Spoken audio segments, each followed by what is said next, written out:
City plan is the document that governs the zoning of the city, the type of development that can happen in that area, and also it contains an infrastructure plan that talks about the long-term infrastructure that should support the city's development over the next 25 to 30 years. So there's three sort of critical things that happen. The city plan was last reviewed and put in place in 2000, and it's generally done every sort of 10 to 15 years. It's been delayed a little bit in the process because of the floods. They were going to do it a couple of years ago, but didn't. The city plan is probably the most important thing that affects you as a ratepayer in Brisbane, because it basically talks about what you can and can't do with your probably only big asset, which is your house. So it's really important that you have a basic understanding of what is involved. So firstly, what's happening? What I will say to you is the city plan itself is not changing the zoning of our areas. The big change in the city plan are the rules within the zones and what you can and can't do within certain parts of the city. So for example, we would be in residential B, or what we call low to medium density, in this part of Cr-Nicole-Johnston.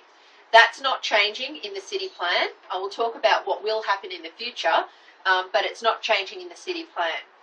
What can be built within that Res B is changing. And for example, this is where the flyer will come in handy if you want to follow along. At the moment, the height of a house can be up to 8.5 metres. That's changing to allow houses to go higher to 9.5 metres, and that's to under the eaves. So the point of the pitch of your roof of the house isn't included. It's to the top of the ceiling, so to speak. Now, in some parts of the city that flooded, that's already allowed. We have a temporary planning order that says if you are in a flood-prone area, you can lift your habitable floor areas and go higher. But now every house in Brisbane can go to 9.5 metres as of right. As of right means that you pretty much tick the box and you're building within the guidelines for that particular area. Units will go from 9.5 metres to 11.5 metres. So blocks of units can be much higher as well. They're introducing within the low to medium density what you would call now a permanent 3-storey category. Technically, you're only supposed to have 2 stories within that 9.5 metres, but as you would all know, you see 3-storey units around the place, so that's already happening for us. The closer you are to a rail line, under the current city plan, you were allowed to go a little bit higher. So you were allowed to go to 10 metres anyway under the city plan as it stands, but it will now go to 11.5 metres. So things are going to be slightly bigger and higher. The other big change is small block sizes. So at the moment, the minimum block size for a residential block is 450 square metres. That actually changed in about 2008. Prior to that, it was 405 square metres. And I apologise, I'm not a purchase person, but I believe 450 metres is about 16 purchase. Under the new city plan, if you are within 200 metres, and I'll use that liberally, 200 metres, the block size can come down to 300 square metres, and your frontage at the moment can come back to 7.5 metres. So when you think about what we call a small lot block, so does anyone know, do they live on a small lot block? It tends to be the narrower, longer blocks. There's not a lot of them in this area. The minimum frontage at the moment in Brisbane is 10 metres. Most are sort of 20 metres, and you're considered to be a small lot block if you're under about 15. So allowing it to come down to 7.5 is really quite small. So that is if you are within 200 metres of any, what we call MP3, which is a shop, any shop. It doesn't matter what shop, where, the type of shop, but a shop. So because you've got a shop on the corner, anywhere 200 metres, you could have those smaller lot blocks happening around the area. We already have a bit of a problem in Cr-Nicole-Johnston, and it does tend to be on the other side of Park Road of smaller lot blocks. I often object to ones that are around 300, 350 now. Under the way the city plan works, You can submit pretty much anything you want to council. You don't have to comply with the rules themselves. You can put in something, and it's called an impact accessible development application.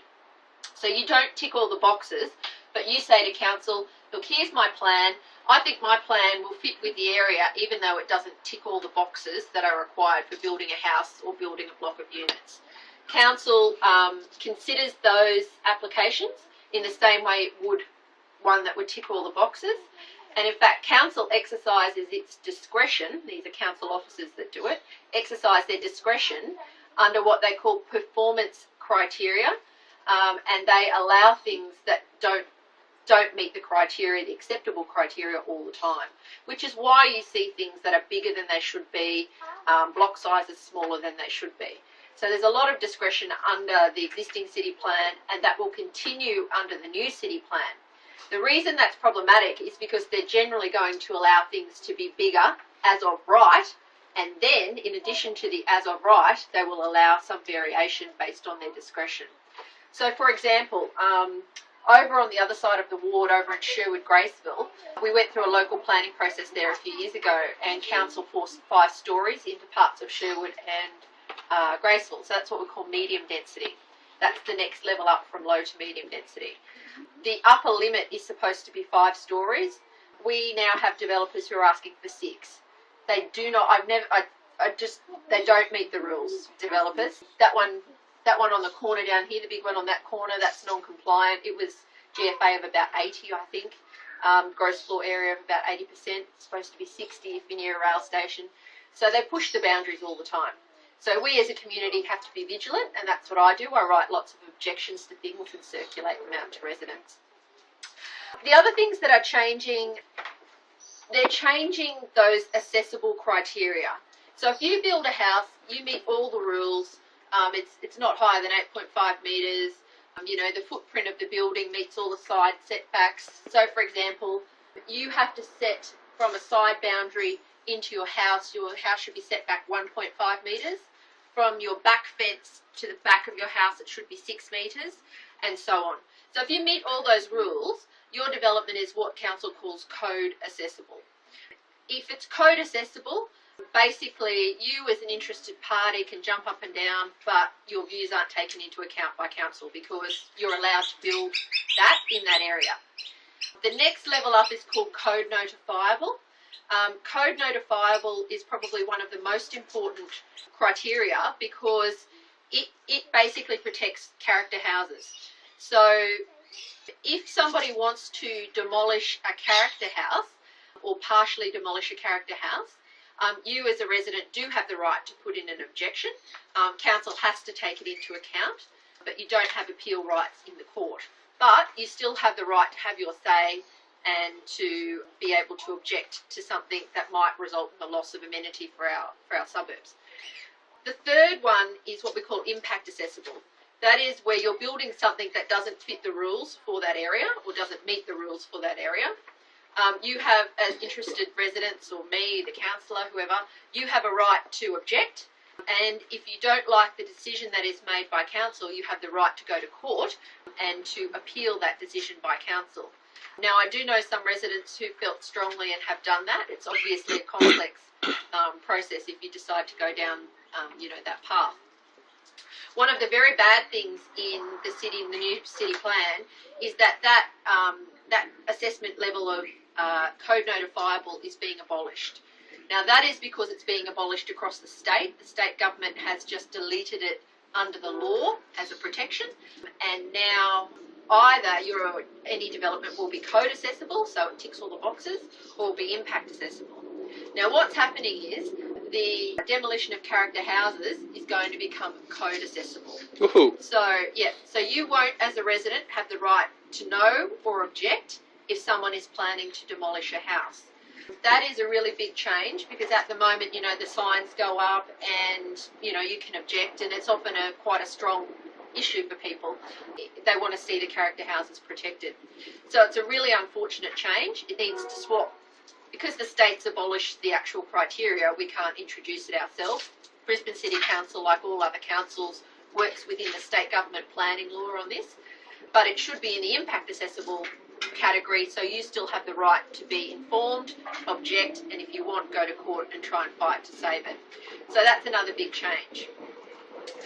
There are a couple of other things in here as well. So that's when I talk about things that can be built as of right and without community notification. If you have any units next to you now, they can put units on the other side without telling you either, and you have no right to object. So there's lots of changes to what sorts of things are now code accessible, and basically it means as residents we have less rights to object and to disagree with council's decision-making process. One of the things I feel very strongly about, because so many of our areas flood, is at the moment, if you're building a new house, you are allowed legally to fill up to 1 metre. So basically add a height of 1 metre across your property. That, of course, is problematic if you're a neighbouring property straight away.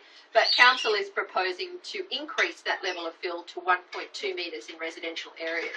So some people have houses that they can raise, but other people don't. They have a slab on the ground and a lower house. So the level of fill is also quite problematic.